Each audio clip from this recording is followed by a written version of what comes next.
नमस्कार। आज हम आए हैं भाई भाई मशरूम फार्म, जो आपका राजिम ब्लॉक के परसदा जोशी गांव में है। और यहाँ पर ये मशरूम फार्म है। भाई जी हैं हमारे शोभित कुमार। और इनका ये छोटा सा फार्म है, लगभग 100 बेड का।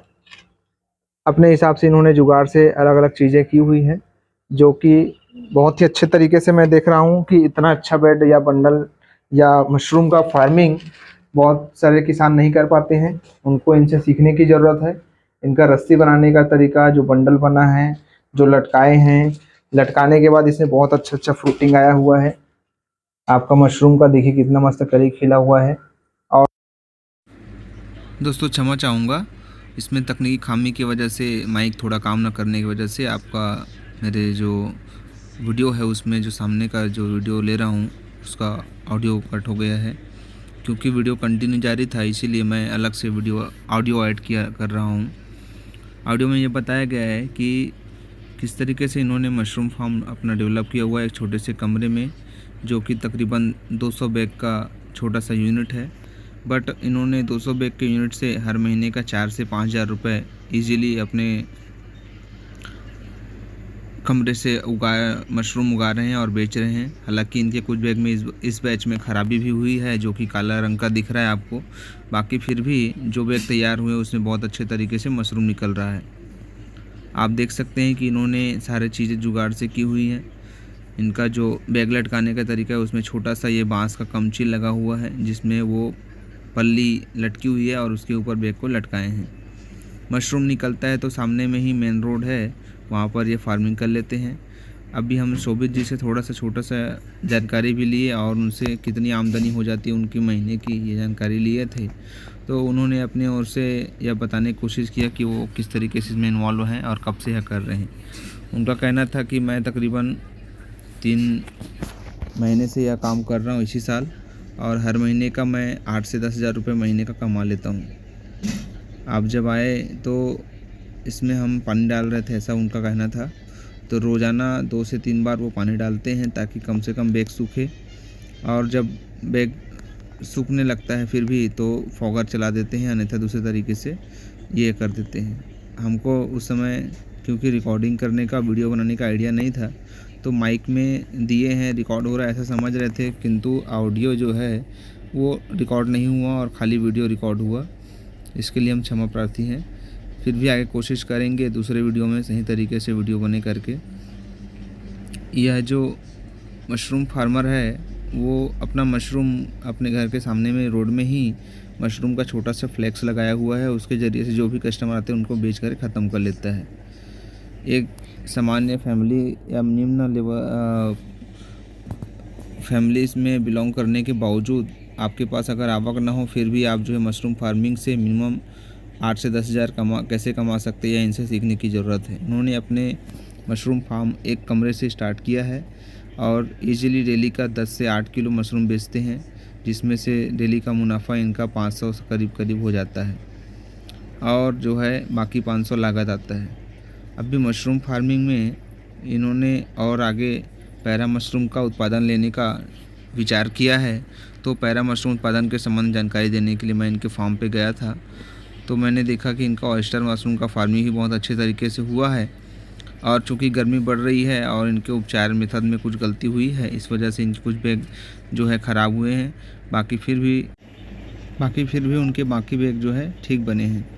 इस वीडियो में आगे हम बताना चाहेंगे कि ऑयस्टर मशरूम फार्मिंग अगर आप सही तरीके से करें तो जुलाई से लेकर के वर्तमान मई महीने तक, या कहे जून के एंड तक, जून के स्टार्टिंग तक आप जो है इजीली ऑयस्टर मशरूम की फार्मिंग कर सकते हैं। ऑयस्टर मशरूम फार्मिंग के लिए आपके पास मुख्य साधन जो आपका मशरूम का कमरा है, वो मशरूम का भूसा है वो, और मशरूम का बीज है वो, ये तीनों चीज़ें रॉ मटेरियल के रूप में आपको ज़रूरत है। ये तीनों चीज़ों आपके पास अच्छे से होना चाहिए। अगर इसमें से किसी में भी लापरवाही हुई तो आपका मशरूम बैग जो है वो ख़राब होता है। मशरूम बैग सही बनाने के लिए आपको एक प्रॉपर गाइडलाइनर या गाइड की ज़रूरत होती है, जो मशरूम के बारे में जानकार हो, ट्रेनर जिसे हम कहते हैं। उनसे आपको नियमित सलाह लेना पड़ता है, जानकारी लेते रहना पड़ता है। और जब सही तरीके से, क्योंकि वातावरण में परिवर्तन होते रहता है, छत्तीसगढ़ का क्लाइमेट हमेशा एक सा नहीं होता है और ये मशरूम के लिए हमेशा एक सा क्लाइमेट चाहिए। तो हमेशा क्या परिवर्तन करें या क्या बदलाव करें जिससे कि इस मशरूम के उत्पादन के लिए एक फेवरेबल टेम्परेचर आए, इसका हमको ध्यान में रखना पड़ता है। तो ऑयस्टर मशरूम के फार्मिंग में हम इसी बात का ध्यान रखते हैं कि जब गर्मी लग गया तो क्या बदलाव करें, गर्मी थोड़ी कम हुई तो क्या बदलाव करें, उमस ज़्यादा है तो क्या बदलाव करें, उमस कम हो गया, सूखापन बढ़ रहा है तो क्या बदलाव करें, और मशरूम के बैग्स अगर सूख रहे हैं तो हमको क्या करना चाहिए, मशरूम बैग से मशरूम नहीं निकल रहा है तो क्या करना चाहिए, मशरूम बैग पूर्ण रूप से रेडी है किंतु अभी अगर हमें मशरूम नहीं चाहिए, कुछ दिनों के अंतराल में चाहिए, या पर्टिकुलर डेट में आपका मशरूम का ऑर्डर ज़्यादा है, उसी टाइम पर ही हमें ज़्यादा मात्रा में मशरूम चाहिए। इन सब के लिए आपको एक सलाहकार की ज़रूरत होती है जिनसे आपको बराबर सलाह लेना चाहिए और उसके बताए अनुसार आपको मशरूम की फार्मिंग करनी चाहिए। मशरूम फार्मिंग करते समय आपको मेन जो सबसे ज़्यादा सावधानी की ज़रूरत होती है वो है आपका भूसे का उपचार। भूसे के उपचार में मुख्य रूप से हम जो फॉर्मेलिन और बोआस्टिन डालते हैं, उसके जगह कई जगहों पर चूना मेथड और कई जगहों पर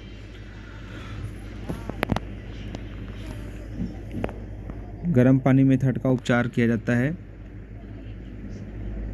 दोनों ही तरीके से उपचार सही है, कोई गलत नहीं है, किंतु उपचार के तरीकों में और उसके मात्रा या अनुपात में गलती होने के कारण से हमारा बैग जो है या भूसा उपचारित नहीं होता है और हमारा मशरूम फार्म ख़राब होता है। मशरूम को उपचारित हो जाने के बाद बैग एक बार भरते समय हमको इस बात का ध्यान रखना पड़ता है कि हमारे हाथ स्वच्छ हो, साफ़ हो, जिस फ्लोर पर हम भूसा सुखा रहे हैं वो सही हो, और जहाँ पर हम मशरूम बैग भरने के बाद कमरे में रख रहे हैं वो वातानुकूलित हो, या कह सकते हैं कि जो मशरूम के लिए आवश्यक तापमान हो वैसा हो। इसके अलावा जब मशरूम बैग से मशरूम निकलना शुरू होता है तो आवश्यक नमी जो हमको मशरूम बैग में चाहिए या उस कमरे में चाहिए, उतनी नमी की हम किस तरीके से व्यवस्था कर पाएँ, इसका हमको ध्यान में रखना पड़ता है। मशरूम फार्म में आपको मशरूम उगाने से पहले एक बार ट्रेनिंग ज़रूर लेना चाहिए। आपके नज़दीकी जो भी ट्रेनर है उनके पास, ज़रूरी नहीं हमारे पास, हाँ, किंतु गाइडलाइन कहीं से भी आप ले सकते हैं, जिनको आपको समझ आता हो उनके पास से गाइड लेना चाहिए। और आपका मशरूम फार्म में दूसरी चीज़ आपके पास जो ज़रूरत है वो है एक समय देने वाला व्यक्ति का। मशरूम फार्म में क्योंकि हम लगातार काम करते रहते हैं, या 24/7 वाला वर्क है, तो यह ध्यान रखना पड़ता है कि हमारी ओर से कोई गलती ना हो, इसलिए यहाँ पर एक परमानेंट आदमी की ज़रूरत पड़ती है। अगर आप चाहते हैं कि हमारी ओर से मशरूम के संबंध में और कोई भी जानकारी हो तो आप हमको इस वीडियो के अंत में मैसेज कर सकते हैं, कमेंट में डाल सकते हैं, या हमारे दिए हुए यूट्यूब लिंक या मोबाइल नंबर से कॉल करके भी जानकारी प्राप्त कर सकते हैं। किसी भी अन्य जानकारी के लिए हमारे चैनल को सब्सक्राइब करें, लाइक